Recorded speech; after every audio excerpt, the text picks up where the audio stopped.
Hi friends, ഇന്ന് നമ്മൾ വന്നിരിക്കുന്നത് പാലക്കാട് ഒലോക്കോട് റെയിൽവേ സ്റ്റേഷൻ്റെ അവിടെ നിന്ന് 2 കിലോമീറ്റർ മാറിയിട്ട് ഈ കാണുന്നൊരു പ്രോപ്പർട്ടിയിലേക്കാണ്. ഇത് 4.5 സെൻറ്റ് സ്ഥലമാണ്. 4.5 സെൻറ്റ് സ്ഥലമാണ്. അതുപോലെ തന്നെ 1250 സ്ക്വയർ ഫീറ്റ് വീടാണ്. 2 BHK ആണ്. ഇപ്പോൾ നമ്മൾ ഈ കാണുന്നതല്ല, ഇതിൻ്റെ കംപ്ലീറ്റ് ഇതിപ്പോൾ ഒരു 90% വർക്ക് കംപ്ലീറ്റ് ചെയ്തിട്ടിരിക്കുകയാണ്. നമ്മളിപ്പോൾ ഇതിൽ ഒരാൾ വന്ന് കണ്ട് ഇഷ്ടപ്പെടുകയാണെങ്കിൽ 1 മന്തിനകത്ത് തന്നെ അവർ കംപ്ലീറ്റ് വർക്ക് ചെയ്ത് തരുന്നുണ്ടാവും. ഓക്കെ, സോ ഇവിടെ നമുക്ക് ഫ്രണ്ടിൽ ഫുള്ളായി ഇൻ്റർലോക്ക് ചെയ്ത് മതിലൊക്കെ കെട്ടി ഗേറ്റൊക്കെ വെച്ച് കംപ്ലീറ്റ് വർക്ക് ചെയ്തിട്ട് തരിക. ഇവിടെ നമ്മൾ ഈ സൈഡ് കണക്ട് ചെയ്ത് വരുമ്പോൾ ഇവിടെ നമുക്ക് തിരുമ്പുന്ന കല്ല് കാണുന്നുണ്ട്, അലക്ക് കല്ല്. ഓക്കെ, സോ ഇതാണ് ബാക്ക് സൈഡിലുള്ള പോർഷൻ. ഇപ്പോൾ 4 സൈഡും മതിൽ കെട്ടിത്തരും, ഫുള്ളി കോമ്പൗണ്ട് വാൾ സെറ്റ് ചെയ്ത് തരും. ഇപ്പോൾ ബാക്കിൽ ഇങ്ങനെ കോമ്പൗണ്ട് വാൾ ഉണ്ട്. ഇവിടെ നമുക്ക് ബാക്കിൽ നിന്നൊക്കെ സ്റ്റോർ പോലെ യൂസ് ചെയ്യാം ഈ ഒരു ഏരിയനെ, ഗാർഡനിങ്ങുള്ള ടൂൾസും കാര്യങ്ങളും. ഇതൊരു ബാത്റൂമാണ്, വാഷ്റൂമാണ് വെളിയിൽ നിന്നുള്ളത്. ഇവിടെ നമുക്കൊരു വർക്ക് ഏരിയ സെറ്റ് ചെയ്യാനുള്ള സ്പേസാണ് ഈ കാണിച്ചിരിക്കുന്നത്. സോ ഇവിടെയും നമുക്ക് കോമ്പൗണ്ട് വാളുണ്ട്. സോ ഫ്രണ്ടിലുള്ളത് നമുക്ക് കംപ്ലീറ്റ് വർക്ക് കഴിയുമ്പോൾ ഇൻ്റർലോക്കൊക്കെ ഫ്രണ്ടിലൊക്കെ കംപ്ലീറ്റ് ചെയ്തിട്ട് നമുക്ക് ചെയ്തു തരും. ഓക്കെ, ഇവിടെ കാർ പോർച്ചാണ് ഈ സിറ്റ് ഔട്ടിൻ്റെ സൈഡിലായിട്ടുള്ളത്. ഇവിടെ നമുക്ക് കയറുമ്പോൾ തന്നെ അത്യാവശ്യം നല്ല സ്പേസ് ഉള്ളൊരു സിറ്റ് ഔട്ട് കിട്ടുന്നുണ്ട്. അവിടെ നിന്ന് നമുക്ക് നല്ല ഒരു ലിവിങ് സ്പേസിലേക്ക് കയറുന്നുണ്ട്. ഓക്കെ, ഇതാണ് ലിവിങ് ഏരിയ. അത്യാവശ്യം ഒരു സ്പേസ് ഉള്ള ഒരു ലിവിങ് ഏരിയ, അത്രേ പറയാൻ പറ്റുള്ളൂ. വലിയ വലുപ്പമൊന്നുമില്ല.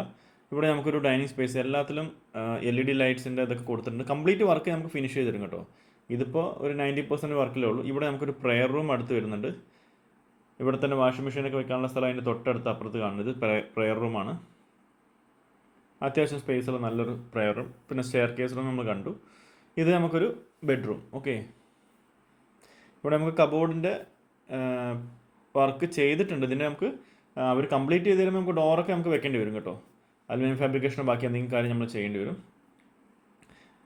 വാഷ്റൂമാണ്, അറ്റാച്ച്ഡ് ആണ്. 2 ബെഡ്റൂമുണ്ട്, രണ്ടും അറ്റാച്ച്ഡ് ആണ്. ഇതാണ് രണ്ടാമത്തെ ബെഡ്റൂം, ഇതും അറ്റാച്ച്ഡ് ആണ്.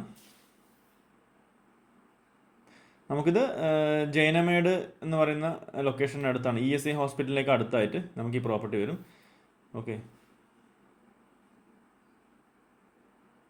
സോ ഒലോക്കോട് നിന്ന് നമുക്ക് ഒരു 2 കിലോമീറ്റർ ഇവിടെ നിന്ന് നമുക്ക് സ്റ്റെയർ മേലേക്ക് ഉണ്ട്. നമ്മൾ മേലേക്ക് എടുത്തിട്ടില്ല. അതുപോലെ തന്നെ മേലെ ഒരു സ്റ്റെയർ റൂം മാത്രമാണ് ഉള്ളത്. സ്റ്റെയർ റൂമിനോട് ചേർന്നിട്ട് ഒരു ചെറിയൊരു ഫാമിലി ഏരിയ എന്ന് പറയാം, അത്രയും മേലേ ഉള്ളൂ. സോ ഇവിടെ ഈ കാണുന്നതാണ് കിച്ചൺ. ഇതിൽ നമുക്ക് കബോർഡിൻ്റെയൊക്കെ നമുക്ക് ഡോറുകൾ സെറ്റ് ചെയ്താൽ നല്ല ഫിനിഷിങ്ങോട്ട് നമുക്ക് കിട്ടും. ഇവിടെ നമുക്കൊരു വർക്ക് ഏരിയ സ്പേസ് അവർ വിട്ടിട്ടുണ്ട്. ഇവിടെ നമുക്ക് ഷീറ്റ് ഇറക്കിയിട്ട് നമ്മൾ വർക്ക് ഏരിയ സ്പേസ് അവർ ചെയ്തു തരും. അത് കംപ്ലീറ്റ് നമുക്ക് വർക്ക് ചെയ്ത് തരും. ഇവിടെ ഞാൻ ഫസ്റ്റ് പറഞ്ഞ പോലെ തന്നെ ഇതാണ് ഇതിൻ്റെ ടോട്ടലി ഉള്ളത്. ഞാൻ പറഞ്ഞ പോലെ 4.5 സെൻറ്റ് സ്ഥലം, 1250 സ്ക്വയർ ഫീറ്റ്. ടോട്ടൽ ഇതിന് ഓണർ പറയുന്ന പ്രൈസ് വെറും 50 ലക്ഷം രൂപയുള്ളൂ, 50 lakh rupees. അതും ചെറിയ രീതിയിൽ നെഗോഷ്യബിൾ ആണ്. താല്പര്യമുള്ളവർ ഇതിൽ കൊടുത്തിരിക്കുന്ന നമ്പറിൽ കോൺടാക്റ്റ് ചെയ്യുക. എല്ലാവിധ വണ്ടികളും അതുപോലെ തന്നെ സ്കൂളുകൾ നമുക്ക് അടുത്താണ്, കോളേജുകൾ അടുത്താണ്, ഹോസ്പിറ്റലുകളായാലും എല്ലാം നമുക്ക് അടുത്താണ്. പാലക്കാട് ടൗണിൽ നിന്ന് വളരെ നിയറസ്റ്റ് ആണ്. ഒലോക്കോട് റെയിൽവേ സ്റ്റേഷൻ്റെ അവിടെ നിന്ന് വെറും 2 കിലോമീറ്റർ മാത്രം മാറിയിട്ടാണ് ഈ പ്രോപ്പർട്ടി കിടക്കുന്നത്. അപ്പോൾ താല്പര്യമുള്ളവർ ഈ കൊടുത്തിരിക്കുന്ന നമ്പറിൽ കോൺടാക്റ്റ് ചെയ്യുക. നിങ്ങൾക്ക് വേണ്ട കൂടുതൽ ഡീറ്റെയിൽസ് നമുക്ക് തരുന്നുണ്ടാകും. അതുപോലെ തന്നെ നിങ്ങൾക്ക് ഏതെങ്കിലും പ്രോപ്പർട്ടീസ് ഇതുപോലെ വിൽക്കാനോ വാങ്ങാനോ ഉണ്ടെങ്കിൽ നമ്മളായിട്ട് കണക്ട് ചെയ്യുക. നമ്മൾ വേണ്ട ഹെൽപ്പ് നമ്മൾ ചെയ്തു തരുന്നുണ്ടാവും. ഈ ഒരു പ്രോപ്പർട്ടിയിൽ നമുക്ക് മേലെ നിങ്ങൾക്ക് കാണുന്നുണ്ടാവും ഒരു ചെറിയൊരു സ്റ്റെയർ മാതിരി. വേണമെന്നുണ്ടെങ്കിൽ ഈ ഫ്രണ്ടിലൂടെ നമുക്ക് ഒരു സ്റ്റെയർ, ഇരുമ്പിൻ്റെ സ്റ്റെയറോ സ്റ്റീലിൻ്റെ സ്റ്റെയറോ കൊടുത്ത് നമുക്ക് മേലേക്ക് വേണമെങ്കിൽ എടുത്ത് നമുക്ക് റെൻറ്റിന് കൊടുക്കാനുള്ള സൗകര്യം അവിടെ മേലെ അവർ ചെയ്തിട്ടുണ്ട്. ഓക്കെ, അപ്പോൾ ഫ്രണ്ട്സ്, അടുത്തൊരു സൂപ്പർ വീഡിയോ ആയിട്ട് കാണുന്നവർക്കും എല്ലാവർക്കും ബൈ ആൻഡ് ടേക്ക് കെയർ.